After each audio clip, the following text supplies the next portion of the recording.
Hello friends, आपका स्वागत है हमारे यूट्यूब चैनल पर। बहुत दिनों के बाद यह वीडियो आ रहा है। यह ज्ञान बिंदु जीएस एकेडमी के द्वारा बिहार दरोगा प्रीवियस ईयर क्वेश्चन का सेट नंबर 19 है।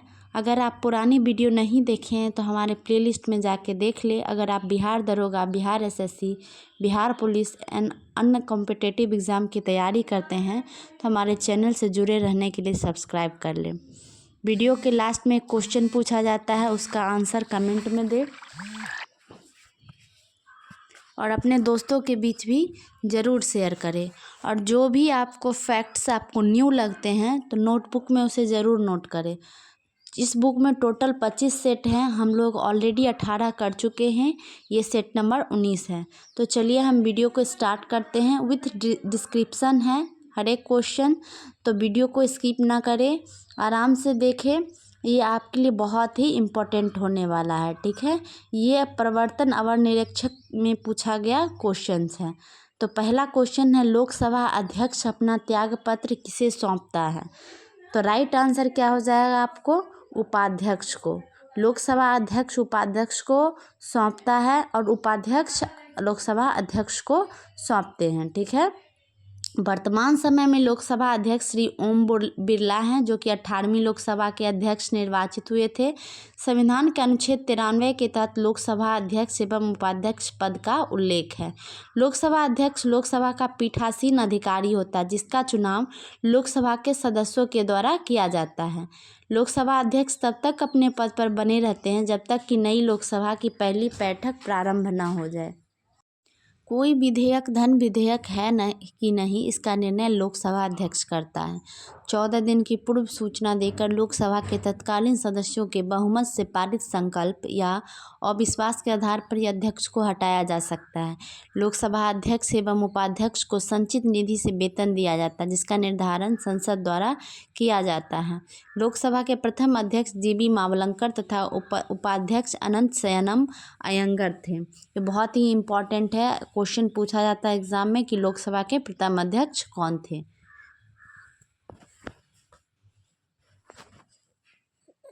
जीबी मावलंकर को जवाहरलाल नेहरू द्वारा लोकसभा के जनक की उपाधि से सम्मानित किया गया था।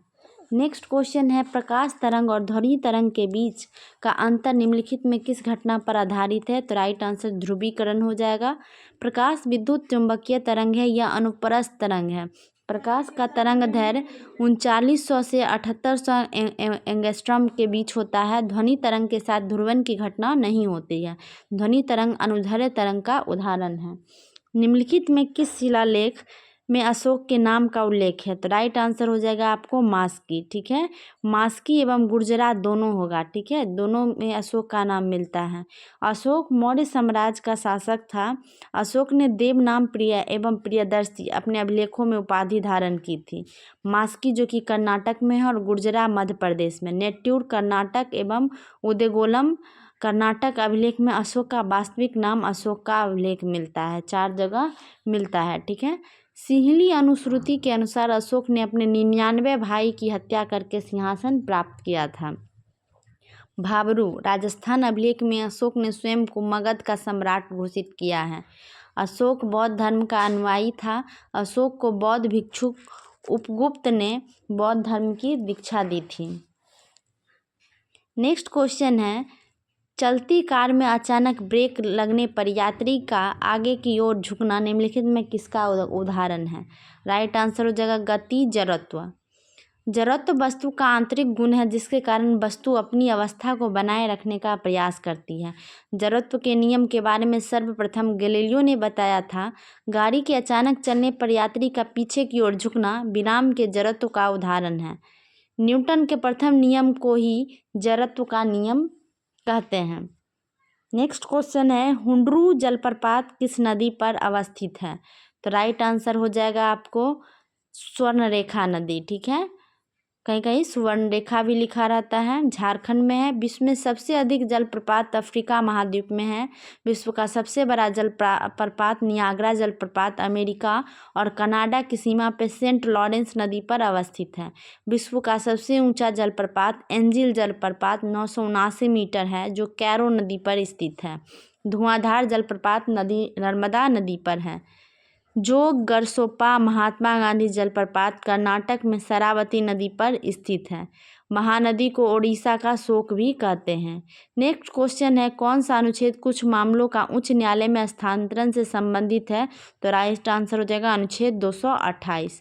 उच्च न्यायालय को यह आभास हो कि उसके अधीनस्थ किसी न्यायालय में लंबित किसी मामले में संविधान के निर्वाचन के बारे में विधि का कोई सारवान प्रश्न अंतर्निहित है तो उस मामले को उच्च न्यायालय अपने पास मंगा लेना और स्वयं मामले का निपटारा करेगा या उक्त विधि के प्रश्न पर निर्णय के प्रति संबंधित अधीनस्थ न्यायालय को लौटाएगा। ये सारे अनुच्छेद 228 में वर्णित हैं। अनुच्छेद 226 के तहत उच्च न्यायालय रिट जारी कर सकता है। अनुच्छेद 227 के तहत उच्च न्यायालय के अधीनस्थ न्यायालयों और न्यायाधिकरणों के न्यायिक और प्रशासनिक अधीक्षण का अधिकार है। अनुच्छेद 225 के तहत उच्च न्यायालय की अधिकारिता का उल्लेख है। नेक्स्ट क्वेश्चन है, मानव नेत्र के किस भाग पर किसी वस्तु का प्रतिबिंब बनता है? तो राइट आंसर हो जाएगा आपको रेटिना या दृष्टिपटल। हिंदी में रेटिना को दृष्टिपटल कहते हैं। रेटिना पर वस्तु का प्रतिबिंब उल्टा एवं वास्तविक बनता है। आँख के सबसे भीतरी पारदर्शी झिल्ली को रेटिना कहते हैं। रेटिना दृष्टि सिराओं की एक फिल्म होती है जो वस्तुओं के प्रतिबिंब, रूप, रंग और आकार की अनुभूति मस्तिष्क को कराती है। सामान्य आँख के लिए न्यूनतम दूरी 25 सेंटीमीटर होता है। 5500 एंगस्ट्रम तरंगदैर्घ्य वाली दृश्य प्रकाश के प्रति मनुष्य की आँख सबसे अधिक संवेदनशील होती है। कॉर्निया नेत्र के बाहरी भाग पर श्वेत पारदर्शी झिल्ली होती है जिससे होकर प्रकाश आँख में प्रवेश करता है। नेत्रदान में कॉर्निया ही दान किया जाता है। कॉर्निया के पीछे एक रंगीन झिल्ली का पर्दा होता है जिसे परितारिका आइरिस कहते हैं। आँख के रंग का मतलब आइरिस के रंग से होता है। ये देखिए पिक्चर है आँख का। अब कर रहा परितारिका आइरिस आँख में प्रवेश करने वाले प्रकाश की मात्रा को नियंत्रित करता है, जबकि डायफ्राम शटर के माध्यम से कैमरे में प्रकाश की मात्रा समायोजित किया जाता है। वीडियो को लाइक करना ना भूले। चैनल पर नए हैं तो चैनल को सब्सक्राइब कर ले। मानव आँख में किसी वस्तु का प्रतिबिंब उसके रेटिना पर बनता है, जबकि रेटिना कैमरे में फिल्म के रूप में कार्य करती है। अभिनेत्र लेंस रेटिना पर किसी वस्तु का उल्टा तथा वास्तविक प्रतिबिंब बनाता है। रेटिना एक कोमल सूक्ष्म झिल्ली होती है जिसमें बृहत संख्या में प्रकाश सुग्राही कोशिकाएं होती है। प्रदीप्त होने पर प्रकाश सुग्राही कोशिकाएं सक्रिय हो जाती है तथा विद्युत सिग्नल उत्पन्न करती है। ये सिग्नल दृक् तंत्रिकाओं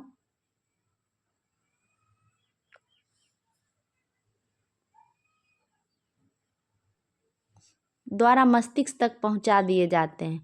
मस्तिष्क इन सिग्नलों की व्याख्या करता है तथा अंततः इस सूचना को संसाधित करता है जिससे कि हम किसी वस्तु को जैसा है वैसा ही देख पाते हैं। नेक्स्ट क्वेश्चन है, प्याज अपने भोजन को संग्रहित करता है? तो राइट आंसर हो जाएगा पत्तियों में। प्याज एक रूपांतरित तना है जिसमें बल्ब कहा जाता है। प्याज के पौधों के लिए पोषक तत्व कंद के भीतर जमा होते हैं। प्याज में संचित भोजन सेलुलोज के रूप में संग्रहित होता है। पत्तियां प्रकाश संश्लेषण एवं श्वसन के लिए विभिन्न गैसों का आदान प्रदान करती है। गाजर, शकरकंद और मूली जड़ का उदाहरण है। पौधे का वह भाग जो भ्रूण के प्रांकुर से विकसित होता है तथा तना कहलाता है। यह धनात्मक प्रकाशानुवर्ती होता है। इनके 3 प्रकार निम्नलिखित हैं। भूमिगत तना, तने का वह भाग जो भूमि के अंदर पाया जाता है भूमिगत तना कहलाता है। भूमिगत तने के प्रकार होते हैं कंद, जैसे कि आलू, ठीक है। सलकंद में प्याज, लहसुन और लीली आ जाएगा सलकंद, ठीक है। घनकंद अरबी और जिमीकंद। प्रकंद में आ जाएगा आपको हल्दी, अदरक, फर्न, केला। दूसरा है आपको अर्धवायवीय रूपांतरित तने। ये पृथ्वी के सतह के ऊपर या आंशिक रूप से मिट्टी के नीचे रेंग कर वृद्धि करते हैं। ये तने कायिक प्रजनन में भाग लेते हैं। इन्हें निम्नलिखित प्रकार हैं। ऊपरी भूस्तरीय दूब घास हो गया, स्टोलोन अरबी स्ट्रॉबेरी, भूस्तरीय जलकुंभी पिस्टिया, अंतः भूस्तरीय गुलदाउदी और पुदीना। तीसरा है आपको वायवीय रूपांतरित तने। कुछ पौधों में तने का वायवीय भाग विभिन्न कार्यों के लिए रूपांतरित हो जाता है। इनके निम्नलिखित प्रकार हैं: स्तंभ प्रतान, अंगूर और कुकुरबिटा, स्तंभ सूल, नींबू बेर, प्रणाव स्तंभ, नागफनी, कैक्टाई, पत्र प्राकलिका, लहसुन, अनानास, रतालू। नेक्स्ट क्वेश्चन है आपको,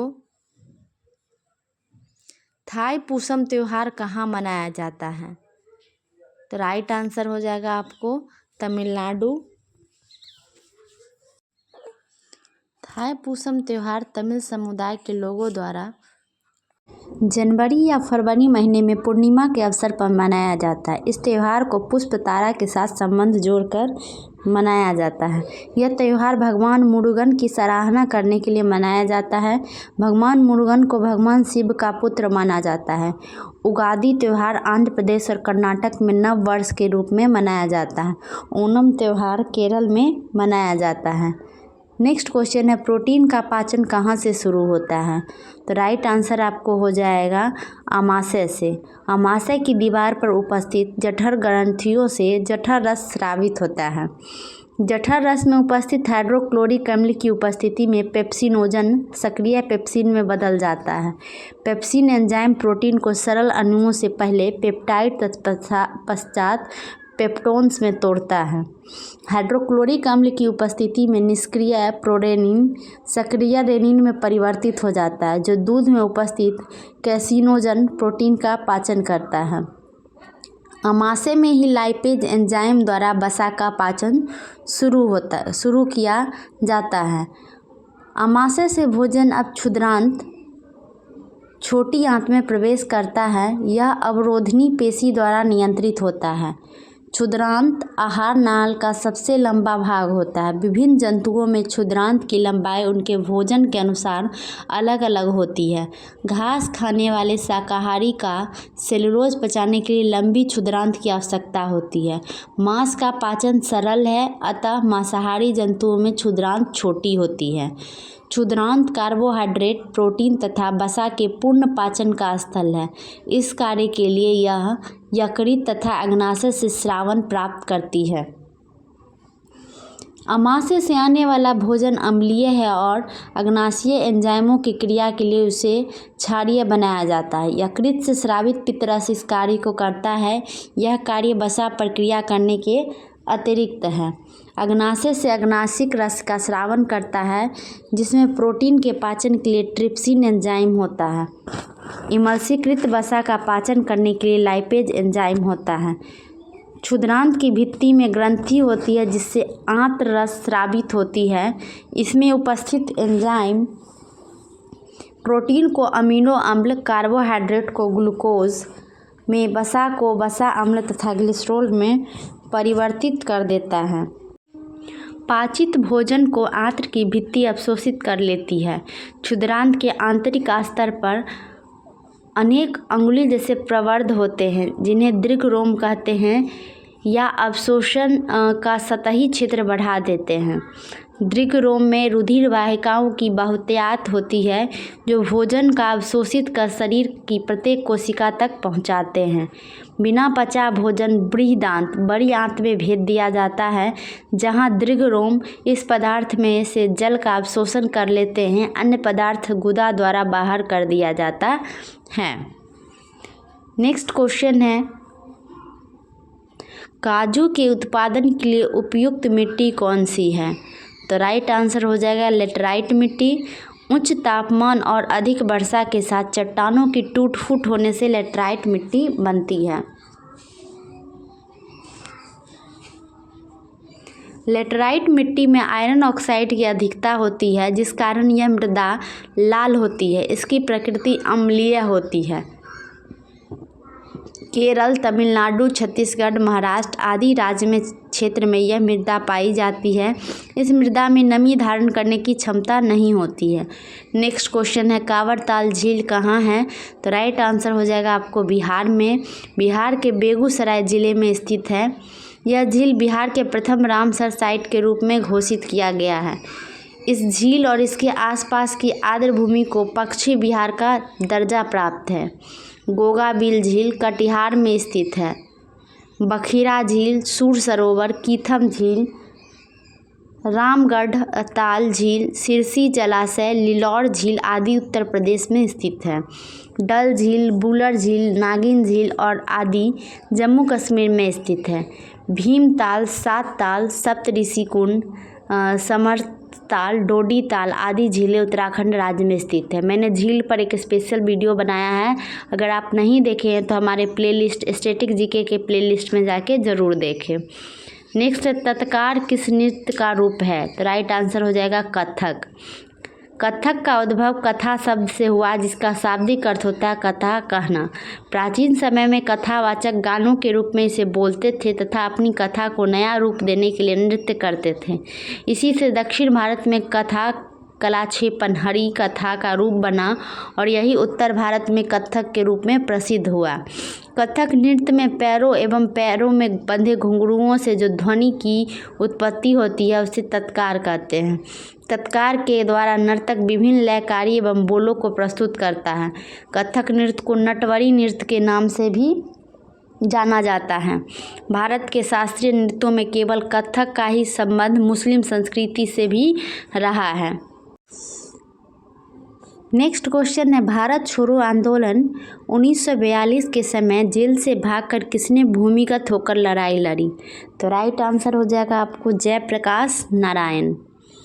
भारत छोड़ो आंदोलन 1942 के समय हजारीबाग जेल से भागकर जयप्रकाश नारायण ने भूमिगत होकर लड़ाई लड़ी थी।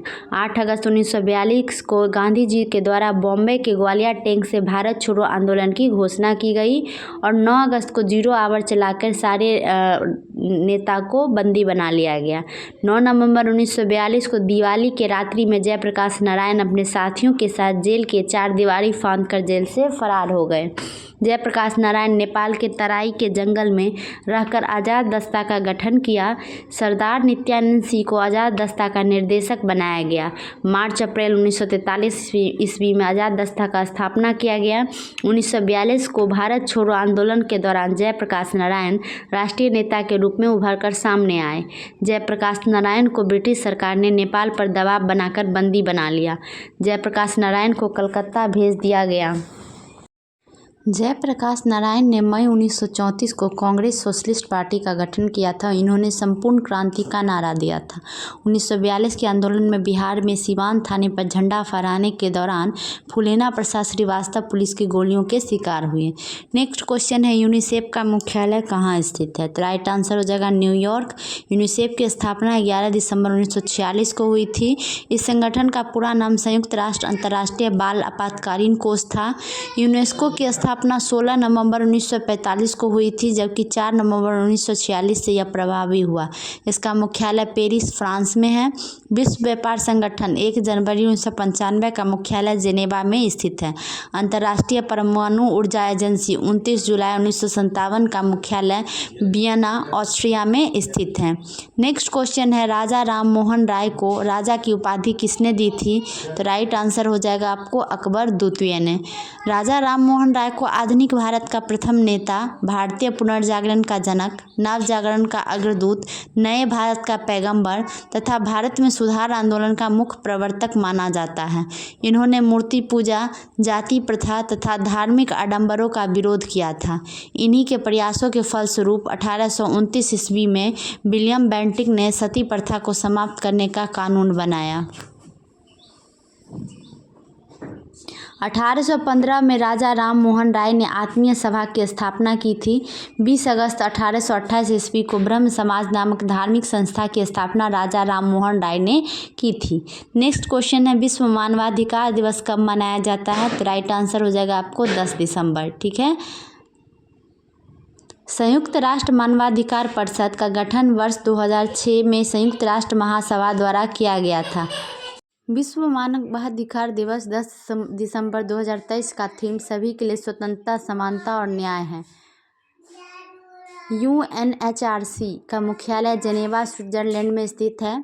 20 दिसंबर को अंतर्राष्ट्रीय मानव एकता दिवस मनाया जाता है। 10 सितंबर को विश्व आत्महत्या रोकथाम दिवस मनाया जाता है। 15 अक्टूबर को विश्व छात्र दिवस मनाया जाता है। नेक्स्ट क्वेश्चन है, उत्तर भारत में भक्ति आंदोलन का आरंभ किस संत ने किया? तो राइट आंसर हो जाएगा आपको रामानंद ने। भक्ति आंदोलन मध्यकालीन हिंदू धार्मिक आंदोलन था। भक्ति आंदोलन की शुरुआत दक्षिण भारत में अलवार एवं नयनार संतों द्वारा की गई थी। रामानंद पहले संत थे जिन्होंने हिंदी में उपदेश दिए। रामानंद के 12 शिष्य थे जिनमें रैदास, चर्मकार, सेन नाई, कबीर जुल्हा, धन्ना जाट आदि थे। ये बहुत इंपॉर्टेंट है, मिलान करने के लिए देता है एग्जाम में। सूरदास वल्लभाचार्य के शिष्य थे। ये अष्टछाप के प्रवर्तक थे। वल्लभाचार्य का नाम विष्णु स्वामी भी था। इन्होंने उत्तर भारत में पुष्टि मार्ग का प्रचार किया। ये रुद्र संप्रदाय से संबंधित थे। स्वामी रामानंद ने पद्मावती तथा सूरसी नामक स्त्रियों को अपनी शिष्या बनाया था। नेक्स्ट क्वेश्चन है, कौन सा क्षेत्र उच्च न्यायालय के अंतर्गत नहीं आता है? तो राइट आंसर हो जाएगा परामर्शी अधिकार। संविधान के अनुच्छेद 143 के तहत केवल सर्वोच्च न्यायालय को परामर्शी अधिकार प्राप्त है। उच्च न्यायालय को मूल अधिकार के प्रवर्तन से जुड़े मामले, अधीनस्थ न्यायालयों की विधि के सारवान प्रश्न वाले मामलों की व्याख्या, संसद या राज्य विधानमंडल के निर्वाचन से जुड़े मामले पर फैसला करने का अधिकार मूल या आरंभिक अधिकार है। अनुच्छेद 323 के तहत स्थापित अधिकरणों के निर्णयों के विरुद्ध अपीलीय अधिकार के तहत उच्च न्यायालय निर्णय करने में सक्षम है। अनुच्छेद 215 के तहत उच्च न्यायालय को अभिलेख न्यायालय का दर्जा प्राप्त है। अनुच्छेद 227 के तहत उच्च न्यायालय को न्यायिक एवं प्रशासनिक निरीक्षण करने का अधिकार है। नेक्स्ट क्वेश्चन है, स्टेपी क्षेत्र किस फसल के लिए प्रसिद्ध है? राइट आंसर हो जाएगा आपको गेहूं के लिए। स्टेपी क्षेत्र में व्यापक स्तर पर गेहूं उत्पादन के कारण इसे विश्व का अनाज भंडार कहा जाता है। ये इम्पॉर्टेंट पॉइंट है। इस क्षेत्र में गेहूं के अलावा मक्का का उत्पादन भी व्यापक स्तर पर होता है। स्टेपी क्षेत्र यूरोप और यूरेशिया के उत्तरी भाग में पाया जाता है। इटली का लोमार्डी मैदान चावल का प्रमुख उत्पाद क्षेत्र है। यूरोप में चुकंदर की खेती चीनी उत्पादन हेतु किया जाता है। मत्स्य ग्रहण क्षेत्र के रूप में डॉगर बैंक और ग्रेट फिशर बैंक विश्व प्रसिद्ध हैं। नेक्स्ट क्वेश्चन है आपको, इंडियन सोशल कॉन्फ्रेंस की स्थापना कब हुई? तो राइट आंसर हो जाएगा आपको 1887। इंडियन सोशल कॉन्फ्रेंस की स्थापना महादेव गोविंद रनाडे और रघुनाथ राव ने की थी। इसका पहला सत्र दिसंबर 1887 में मद्रास में आयोजित किया गया था। इस सम्मेलन में अंतर्जातीय विवाह का समर्थन किया गया और बहु विवाह को विरोध प्रदान किया गया। 28 दिसंबर 1885 को भारतीय राष्ट्रीय कांग्रेस की स्थापना की गई थी। महादेव गोविंद रनाडे को महाराष्ट्र का सुकरात कहा जाता है।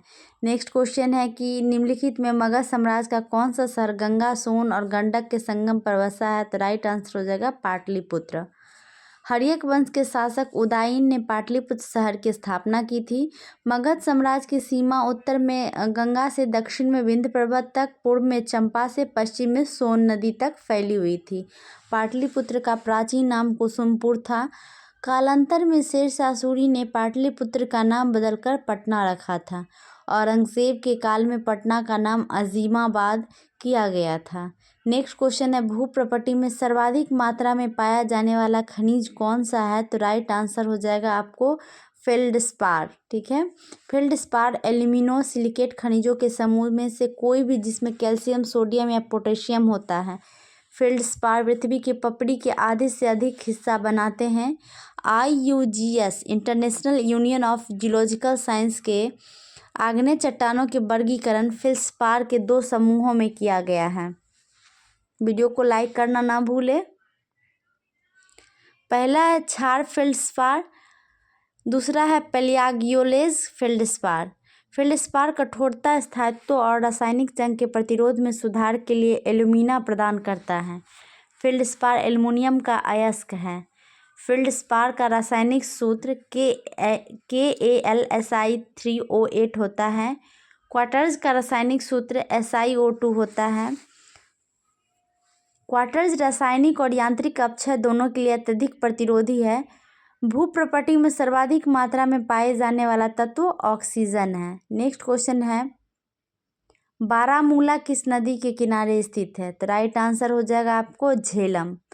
बारामूला जम्मू कश्मीर केंद्र शासित प्रदेश का एक प्रसिद्ध जिला है। बारामूला शहर का प्राचीन नाम वराह था। झेलम नदी का प्राचीन नाम बितस्ता नदी था। मोहनजोदड़ो पाकिस्तान के सिंध प्रांत में एक पुरातात्विक स्थल है जो सिंध नदी के तट पर स्थित है।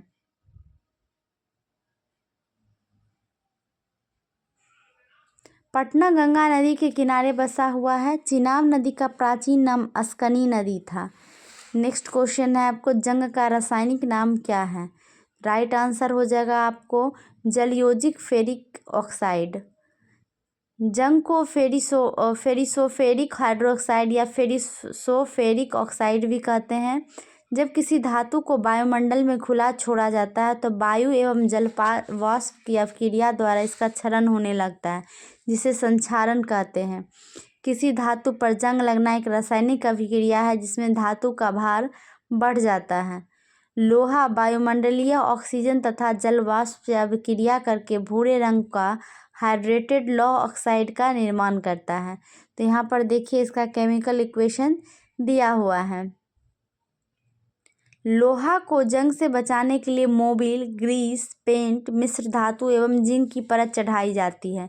खाद्य पदार्थ भंडारण वाले लोहे के चदरे पर भीतरी भाग में जिंक की परत नहीं चढ़ाई जाती है क्योंकि यह खाद्य पदार्थ से अभिक्रिया कर उसे विषैला बना देता है। नेक्स्ट क्वेश्चन है, ऑटोमोबाइल से निकलने वाली निम्न में कौन सी गैस सर्वाधिक जहरीली है? तो राइट आंसर हो जाएगा आपको कार्बन मोनोऑक्साइड। कार्बन मोनोऑक्साइड गंभीर वायु प्रदूषकों में से एक है। यह रंगहीन तथा गंधहीन है। यह श्वसन प्रणालियों के लिए हानिकारक है। यह विभिन्न अंगों एवं ऊतकों के लिए दी जाने वाली ऑक्सीजन प्रवाह को रोकने में समर्थ है। कार्बन मोनोऑक्साइड कार्बन के अपूर्ण दहन के फलस्वरूप उत्पन्न होती है। इसकी सर्वाधिक मात्रा मोटर वाहनों से निकलने वाले धुएं द्वारा उत्पन्न होती है। इसके अन्य स्रोत कोयला, ईंधन, लकड़ी, पेट्रोल का अपूर्ण दहन है। अधिकतर वाहनों में उचित रखरखाव का अभाव अथवा प्रदूषक नियंत्रण उपकरण उपयुक्त नहीं होती है। परिणामतः अत्यधिक कार्बन मोनोऑक्साइड तथा अन्य प्रदूषक गैस उत्सर्जित होते हैं। कार्बन मोनोऑक्साइड गैस ऑक्सीजन की तुलना में 300 गुना ज़्यादा तेजी से हीमोग्लोबिन से अभिक्रिया कर कार्बोक्सी हीमोग्लोबिन बनाता है, जिसके संपर्क में अधिक समय तक रहने से व्यक्ति की मृत्यु दम घुटने से हो जाती है। जब रक्त में कार्बोक्सी हीमोग्लोबिन की मात्रा 3 से 4% तक पहुंच जाती है, तब रक्त में ऑक्सीजन ले जाने की क्षमता काफ़ी कम हो जाती है। ऑक्सीजन की इस न्यूनता से सिरदर्द, नेत्र दृष्टि की क्षीणता, तंत्रिकीय आवेग में न्यूनता, हृदय वाहिका में तंत्र अव्यवस्था आदि की विसंगतियां हो जाती हैं। सूर्य प्रकाश की उपस्थिति में कार्बन मोनोऑक्साइड गैस क्लोरीन से अभिक्रिया कर फॉस्जीन गैस बनाता है। कार्बन मोनोऑक्साइड गैस के उपयोग निम्नलिखित हैं। पहला है वाटर गैस CO+H2 एवं प्रोड्यूसर गैस CO+N2 के निर्माण में। दूसरा, नीली लौ की प्रकाश प्राप्त करने में इत्यादि। नेक्स्ट क्वेश्चन है, कोरबा कोयला खदान भारत के किस राज्य में स्थित है? तो राइट आंसर हो जाएगा छत्तीसगढ़। कोयला आधारित ताप विद्युत परियोजनाएं छत्तीसगढ़ में कोरबा, लारा, सीपत। उत्तर प्रदेश में रिहन, दादरी, टांडा, ऊंचाहार। बिहार में बरौनी, बाढ़, कहलगांव। ओडिशा में तलचर, कन्हिया, दर्लीपाली। झारखंड का झरिया भारत का सबसे बड़ा कोयला खनन क्षेत्र है। भारत के राज्यों में कोयले के भंडार में झारखंड अग्रणी है एवं उत्पादन में छत्तीसगढ़ अग्रणी है। निम्नलिखित में कौन गैर नवीकरणीय पुनः चक्रण स्रोत है? तो राइट आंसर हो जाएगा आपको लोहा। ठीक है, अब देखिए यहाँ पर कुछ वेन डायग्राम दिया गया है। जिन संसाधनों को एक बार उपयोग करने के बाद पुनः उपयोग या उन्हें बदला नहीं जा सकता है उसे गैर नवीकरणीय संसाधन कहते हैं। गैर नवीकरणीय संसाधन सीमित मात्रा में उपलब्ध होते हैं। गैर नवीकरणीय संसाधन पर्यावरण के अनुकूल नहीं होते हैं क्योंकि इससे कार्बन का उत्सर्जन बहुत अधिक मात्रा में होता है। कोयला, तेल, परमाणु ऊर्जा, पेट्रोलियम, प्राकृतिक गैस, बैटरी आदि गैर नवीकरणीय संसाधन हैं। नवीकरणीय ऊर्जा स्रोतों के अंतर्गत सौर ऊर्जा, पवन ऊर्जा, ज्वारीय ऊर्जा, भूतापीय ऊर्जा आदि आते हैं। नेक्स्ट क्वेश्चन है, बेकिंग सोडा का रासायनिक सूत्र क्या है? तो हो जाएगा NaHCO3। बेकिंग सोडा को गर्म करने पर विघटित होकर कार्बन डाइऑक्साइड के बुलबुले देता है, अतः इसका उपयोग केक, पेस्ट्री, पकौड़े इत्यादि बनाने में किया जाता है। Baking soda sodium hydrogen carbonate को सोडियम कार्बोनेट के विलयन में कार्बन डाइऑक्साइड गैस से संतृप्त करके बनाया जाता है। सोडियम हाइड्रोजन कार्बोनेट का श्वेत चूर्ण कम विलय होने के कारण पृथक हो जाता है। सोडियम हाइड्रोजन कार्बोनेट चर्म रोग में मंद प्रतिरोधी के रूप में प्रयोग किया जाता है। बेकिंग सोडा या खाने का सोडा सोडियम बाइकार्बोनेट का उपयोग अग्निशामक में, भोजन को फ्लफी बनाने में, केक, बिस्किट, पेट की अम्लीयता को दूर करने आदि में होता है। नेक्स्ट क्वेश्चन है, निम्नलिखित में कौन नदी द्वारा बनाई गई एक निक्षेपीय भू आकृति है? तो राइट आंसर हो जाएगा जलोढ़ पंख। नदी जब पर्वतीय क्षेत्र से मैदानी क्षेत्र के नीचे उतरती है तो भूमि के ढाल एकाएक मंद हो जाते हैं, जिसके कारण नदी अपने साथ प्रवाहित बड़े बड़े बालू, कंकड़, पत्थर आदि को पर्वत पाद पर निक्षेप करने लगती है, जिसे जलोढ़ पंख या जलोढ़ शंकु कहते हैं। पिक्चर में देखिए दिखाया हुआ है। यह भू आकृति नदी के प्रौढ़ा अवस्था में निर्मित भू आकृति है। मैदानी क्षेत्र में मंद ढाल के कारण जब नदी किसी अवरोध को अपर्दित करने के बजाय अपना मार्ग ही बदल लेती है तो इस भू आकृति को सर्पाकार नदी विसर्प, मिएंडर कहा जाता है। यह अपर्दन और निक्षेपण दोनों क्रिया से बनती है। हिम के साथ मिले हुए बालू, कंकड़, पत्थर को हिमोड या मोरेन कहते हैं। यह हिम के निक्षेपण से निर्मित होती है। नेक्स्ट क्वेश्चन है, कोरापुट निम्नलिखित में किसके लिए प्रसिद्ध है? राइट आंसर हो जाएगा आपको बॉक्साइट। चैनल पर नए हैं तो चैनल को जरूर सब्सक्राइब कर ले। ओडिशा का कालाहांडी तथा कोरापुट जिला भारत में बॉक्साइट का सबसे बड़ा क्षेत्र है। झारखंड के पलामू तथा लोहरदगा में उच्च कोटि का बॉक्साइट पाया जाता है। लौह के प्रमुख क्षेत्र गुरु, हिसानी, सुलेपत, दल्ली, राजहरा, नोआ मंडी, भावनगर आदि। कॉपर, तांबा का प्रमुख क्षेत्र घाटशिला, अलवर, भोटांग, गंटूर, मालखंड क्षेत्र आदि। अभ्रक का प्रमुख क्षेत्र नेल्लौर, कोडरमा, गया आदि। नेक्स्ट क्वेश्चन है, पश्चिमी विक्षोभ भारत में प्रवेश करने से पहले किस समुद्र से नमी प्राप्त करता है? तो राइट आंसर हो जाएगा आपको कैस्पियन सागर। पश्चिमी विक्षोभ भूमध्य सागर क्षेत्र में उत्पन्न होने वाला एक तूफान है जो भारतीय उपमहाद्वीप के उत्तर पश्चिमी भागों में अचानक जाड़े के मौसम में बारिश कराता है। जब पश्चिमी विक्षोभ हिमालय की ओर आता है तो इनकी नमी बारिश और बर्फ के रूप में बदल जाती है। पश्चिमी विक्षोभ से उत्तर भारत, नेपाल, पाकिस्तान और अफगानिस्तान में जाड़े में वर्षा होती है। यह जाड़े में वर्षा रबी फसलों के लिए बहुत ही लाभदायक होती है। पश्चिमी विक्षोभ से भूस्खलन, धूल भरी आंधी, ओलावृष्टि और ठंडी लहरों से क्षति भी उठानी पड़ती है। पश्चिमी विक्षोभ के कारण अधिक वर्षा होने की स्थिति में रबी फसलों को भारी क्षति पहुंचती है। नेक्स्ट क्वेश्चन है, सादिकपुर सिनौली निम्नलिखित में से कहाँ है? तो राइट आंसर हो जाएगा आपको उत्तर प्रदेश। इस पुरा स्थल का उत्खनन भारतीय पुरातात्विक सर्वेक्षण विभाग द्वारा वर्ष 2005 में करवाया गया था।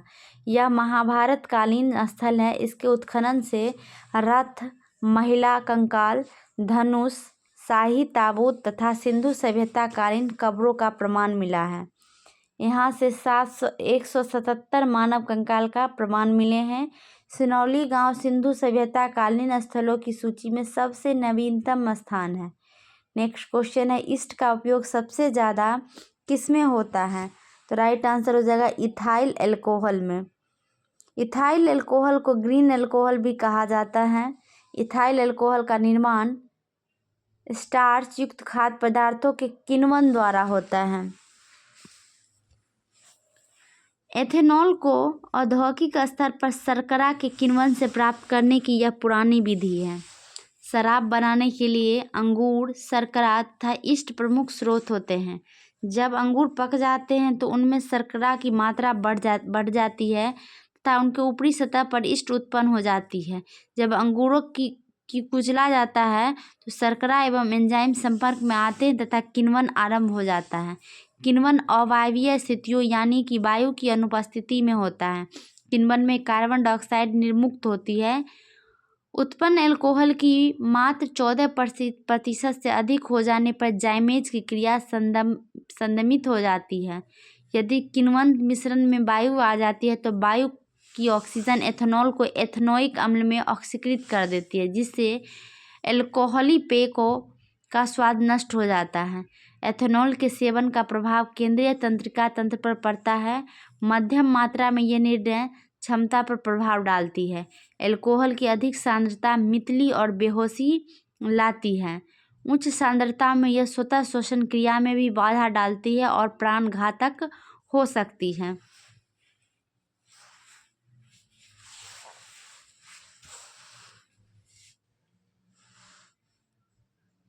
100% इथाइल अल्कोहल युक्त एल्कोहल को परिशुद्ध एल्कोहल कहते हैं। पावर पेट्रोल में 95% पेट्रोलियम तथा 5% एथाइल एल्कोहल होता है। शराब एवं शराब बनाने के सभी विषयों के अध्ययन को ओनोलॉजी कहा जाता है।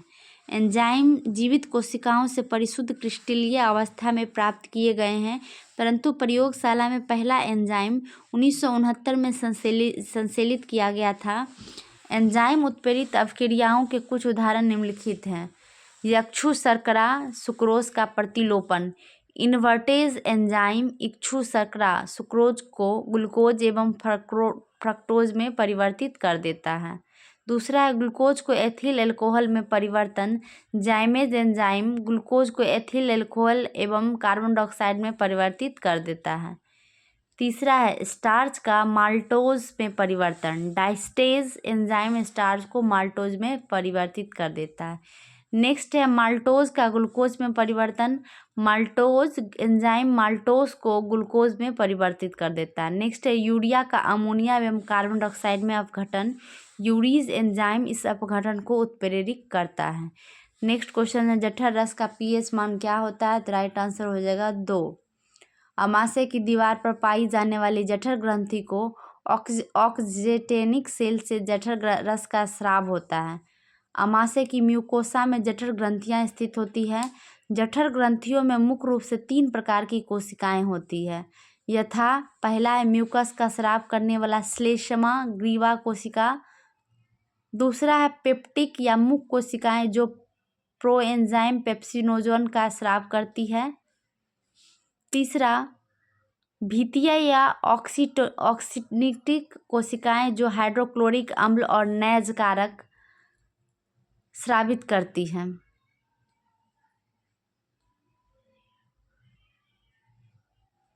जठर रस के स्राव की मात्रा 1.5 से 2 लीटर प्रतिदिन होती है।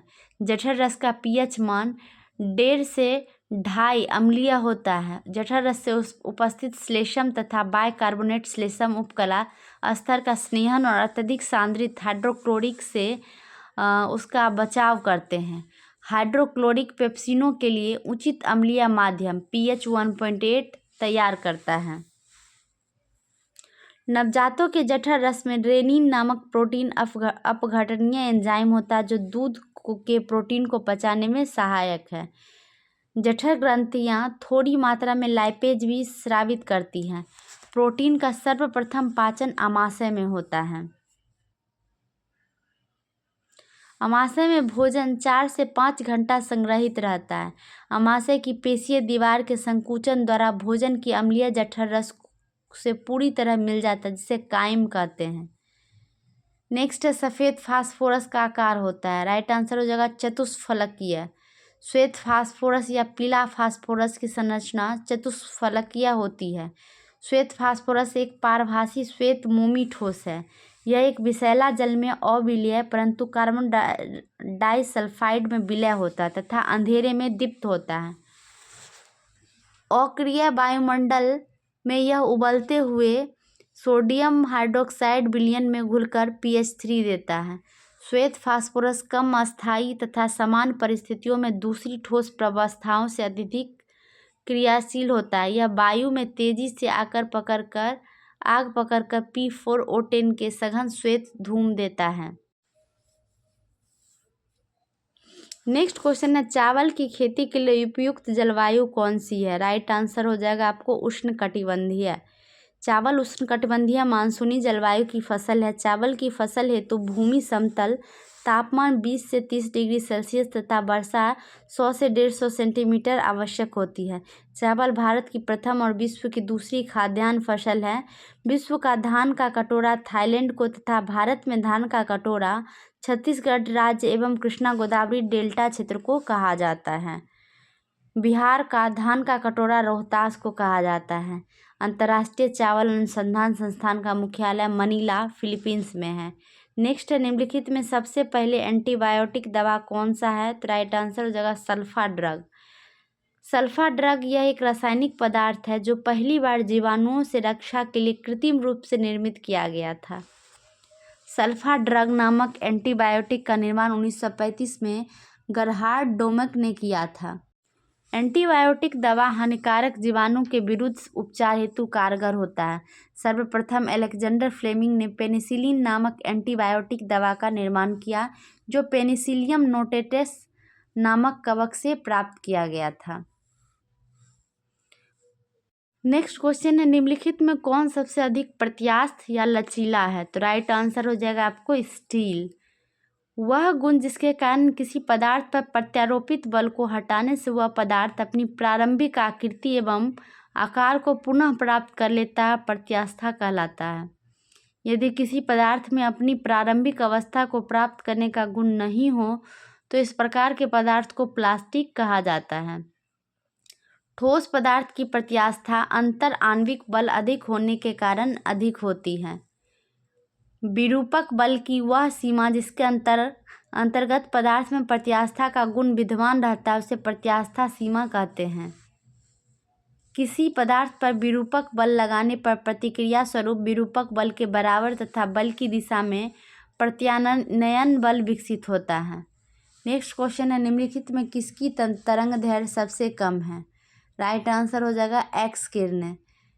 एक्स किरण एक बिंदु चुंबकीय विकिरण है जिसका तरंग दैर्घ्य 10⁻⁻10 मीटर से 10⁻⁸ मीटर होता है। सबसे कम तरंग दैर्घ्य गामा किरणें की होती है। यदि किसी आवेश को विद्युत क्षेत्र या चुंबकीय क्षेत्र के लंबवत दोलन कराया जाता है तो यह एक तरंग उत्पन्न करता है जिसके संचरण की दिशा इन क्षेत्रों के लंबवत होती है। इसे विद्युत चुंबकीय तरंग कहते हैं।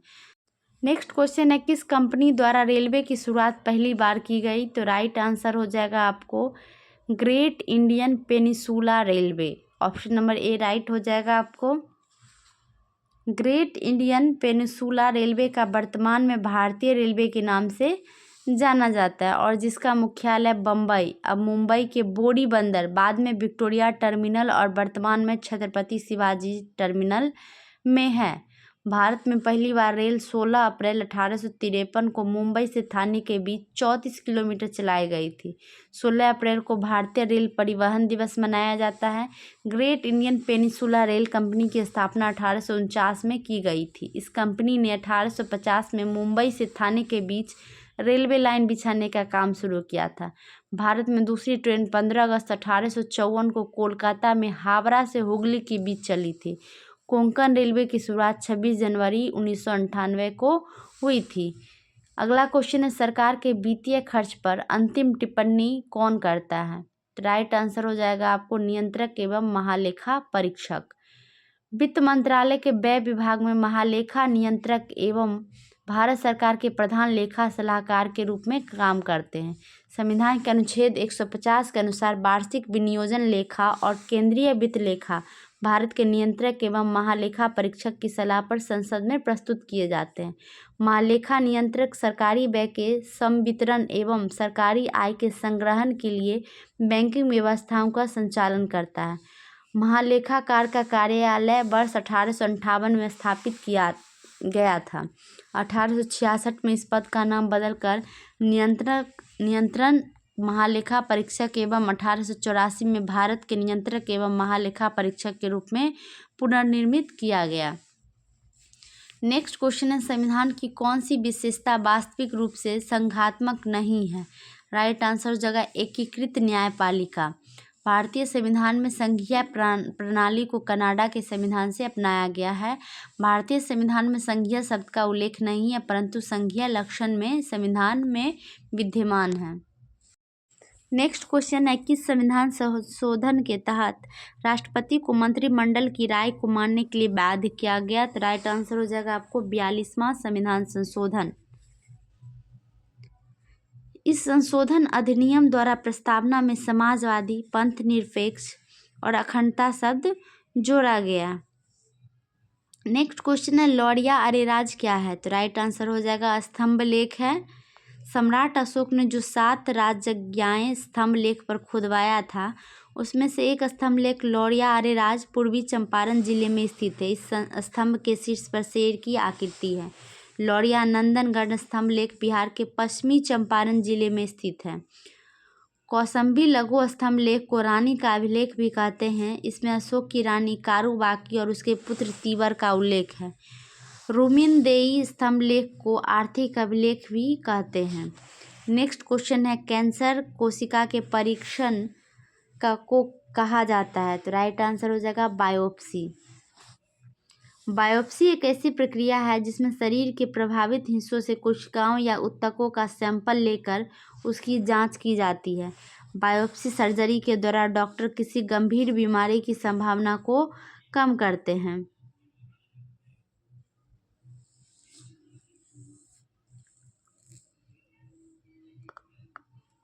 बायोप्सी सर्जरी 5 प्रकार के होते हैं। पहला है बोन मैरो बायोप्सी, यह मानव शरीर के हड्डियों में किया जाता है।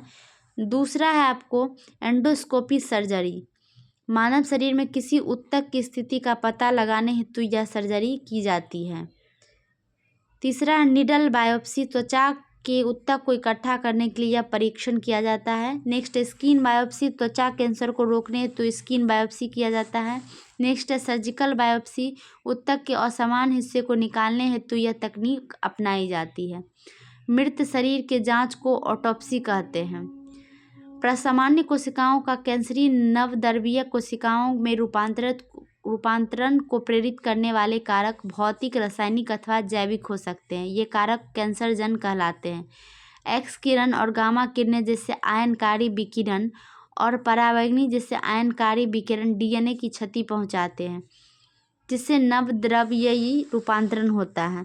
तंबाकू के धुएं में मौजूद रासायनिक कैंसरजन फेफड़े के कैंसर के मुख्य कारण हैं।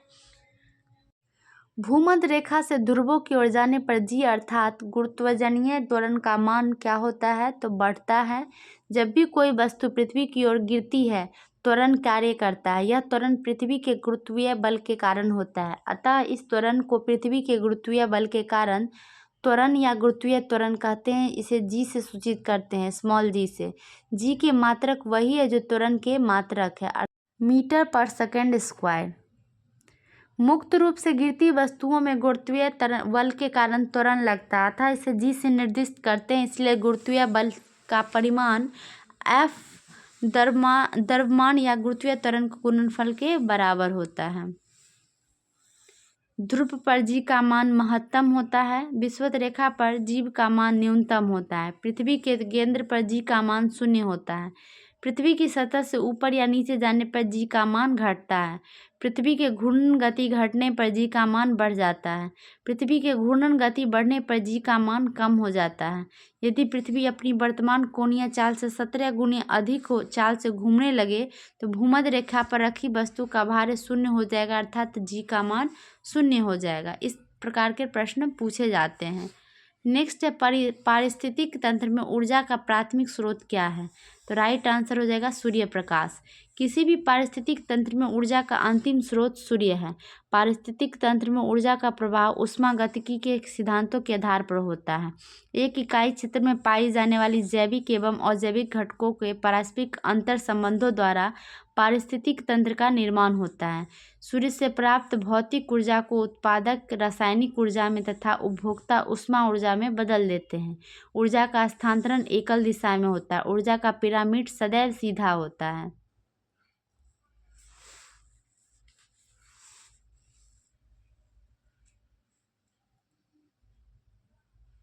पादप एवं प्रकाश संश्लेषण सक्षम जीवाणु स्वपोषी सूर्य की विकिरित ऊर्जा को सरल अकार्बनिक पदार्थों से आहार तैयार करते हैं।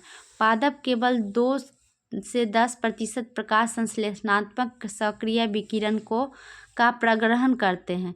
एनर्जी नेस ने 1973 में सर्वप्रथम गहन पारिस्थितिकी शब्द का प्रयोग किया था। नेक्स्ट क्वेश्चन है, भारतीय वनस्पति सर्वेक्षण कहाँ है? तो राइट आंसर हो जाएगा आपको कोलकाता। वन अनुसंधान संस्थान का मुख्यालय देहरादून है। उष्णकटिबंधीय वन अनुसंधान का मुख्यालय जबलपुर में है। भारतीय वन प्रबंधन संस्थान भोपाल में है। अखिल भारतीय आयुर्विज्ञान संस्थान दिल्ली में स्थित है। नेक्स्ट है, पोंग बांध भारत के किस राज्य में स्थित है? Right answer Himachal Pradesh. Next question है आपको, कपिला कार्यक्रम जो हाल ही में चर्चा में रहा है किस क्षेत्र से संबंधित है? कपिला कार्यक्रम की बात कर रहा है, किससे संबंधित है? तो राइट आंसर हो जाएगा आपको बौद्धिक संपदा। अक्टूबर 2020 में तत्कालीन केंद्रीय शिक्षा मंत्री रमेश पोखरियाल निशंक ने इस कार्यक्रम की शुरुआत की। इस कार्यक्रम का उद्देश्य आविष्कारकों के पेटेंट के प्रति जागरूकता लाना है। नेक्स्ट क्वेश्चन है, निम्नलिखित में से कौन सा अनुच्छेद कुछ राज्यों को संघ से अनुदान का प्रावधान करता है? तो राइट आंसर आपको हो जाएगा अनुच्छेद 275। भारतीय संविधान के भाग 12 में अनुच्छेद 268 से 293 तक केंद्र राज्य वित्तीय संबंधों की चर्चा की गई है। भारत में केंद्र और राज्यों के मुख्य वित्तीय संसाधनों के वितरण में कार्य क्षमता, पर्याप्तता और उपयुक्तता को मुख्य सिद्धांत माना गया है।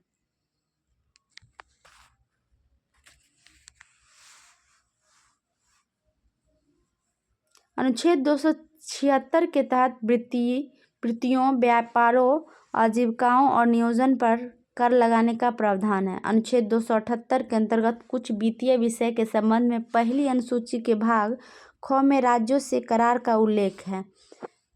नेक्स्ट क्वेश्चन है, भारतीय अंतरिक्ष अनुसंधान संगठन का शैक्षणिक केंद्र किस राज्य में स्थापित किया गया है? तो राइट आंसर हो जाएगा उत्तर प्रदेश। इसरो के उत्तर प्रदेश में IIT BHU में एक क्षेत्रीय शैक्षणिक केंद्र स्थापित किया है। इसरो की स्थापना 15 अगस्त 1969 में की गई थी। इसरो की स्थापना से पूर्व 1962 में ही भारत में अंतरिक्ष कार्यक्रम की शुरुआत हो चुकी थी। 1962 में भारतीय अंतरिक्ष एजेंसी के रूप में भारतीय राष्ट्रीय अंतरिक्ष अनुसंधान समिति का गठन हुआ था। भारत में अंतरिक्ष आयोग और अंतरिक्ष विभाग की स्थापना 1972 में किया गया था। नेक्स्ट है, प्रोफेसर सौरभ लोढ़ा को वर्ष 2020 के लिए नैनो साइंस एंड टेक्नोलॉजी में यंग करियर अवार्ड से सम्मानित किया गया है। वे किस IIT संस्थान के प्रोफेसर हैं? राइट आंसर हो जाएगा IIT बॉम्बे। प्रोफेसर सौरभ लोढ़ा को यह पुरस्कार तर्कसंगत ट्रांजिस्टर प्रौद्योगिकियों के विकास में उनके महत्वपूर्ण एक योगदान हेतु दिया गया। नेक्स्ट है, सरसों अनुसंधान केंद्र कहाँ स्थित है? राइट आंसर हो जाएगा आपको राजस्थान। सरसों का वानस्पतिक नाम ब्रासिया कैम्पेस्ट्रिस है। सरसों क्रूसीफेरी कुल का द्विबीजपत्री एक वर्षीय शाक जातीय पौधा है। भारतीय दलहन अनुसंधान संस्थान कानपुर, भारतीय सब्जी अनुसंधान संस्थान वाराणसी, केंद्रीय शुष्क बागवानी संस्थान बीकानेर।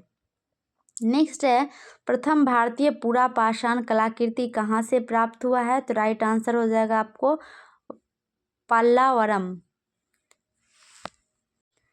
नेक्स्ट क्वेश्चन है, किसी दल को विपक्षी दल का दर्जा प्राप्त करने के लिए कम से कम कितनी फीसदी सीट प्राप्त होनी चाहिए? तो राइट आंसर हो जाएगा आपको 10%। लोकसभा के प्रथम विपक्षी दल के नेता राम सुभग सिंह थे। नेक्स्ट, नवपाषाण कालीन गड्ढे आवासों के अवशेष कहाँ पाए गए हैं? तो राइट आंसर हो जाएगा आपको जम्मू कश्मीर में। नव पाषाण काल में कृषि के आविष्कार से लोगों के जीवन यापन में अस्थायित्व आया। नव पाषाण कालीन लोगों के अस्थायी बसने के प्रमाण के रूप में बुर्ज होम का गर्तावास का साक्ष्य है। जम्मू कश्मीर के बुर्ज होम गर्तावास में मालिक के शव के साथ पालतू कुत्तों को दफनाने का प्रमाण मिला है। पहिया का आविष्कार नव पाषाण काल में हुआ। आग का खोज पूरा पाषाण काल में हुआ था। नवीनतम खोजों के अनुसार लहुरादेव, संत कबीर नगर, उत्तर प्रदेश भारतीय उपमहाद्वीपों में प्राचीनतम कृषि साक्ष्य माना गया है। नेक्स्ट है, कोई मामला अवशिष्ट शक्तियों के अंतर्गत आता है या नहीं, यह तय करने का अंतिम अधिकार किसे प्राप्त है? तो राइट आंसर है सर्वोच्च न्यायालय। प्राक्कलन समिति में लोकसभा के 30 सदस्य होते हैं और राज्यसभा के जो होते हैं आपको राज्यसभा के सदस्यों को शामिल नहीं किया जाता है। इस समिति के सदस्यों का कार्यकाल 1 वर्ष का होता है। प्रत्येक वर्ष मई में समिति का कार्यकाल प्रारंभ होता है। अगले वर्ष 30 अप्रैल को समाप्त हो जाता है। नेक्स्ट क्वेश्चन है, तुर्कान ए चहलगामी को किसने समाप्त किया था? तो राइट आंसर हो जाएगा आपको बलबन। ठीक है, तुर्कान ए चहलगामी चालीसा दल की स्थापना गुलाम वंश के शासक इल्तुतमिश ने की थी। बलबन का मूल नाम बहाउद्दीन था।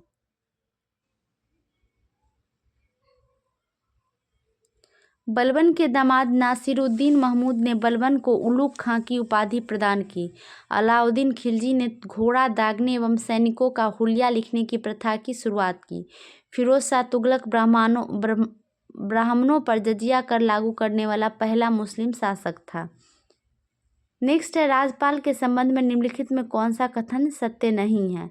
राइट आंसर हो जाएगा मौत की सजा को माफ कर सकते हैं। मृत्युदंड की सजा राज्यपाल माफ नहीं कर सकता है। ठीक है, राज्यपाल किसी दोषी व्यक्ति को दंड को कम कर सकता है या दंड की प्रकृति में परिवर्तन कर सकता है, लेकिन मौत की सजा जो होती है मृत्युदंड को माफ नहीं कर सकता है।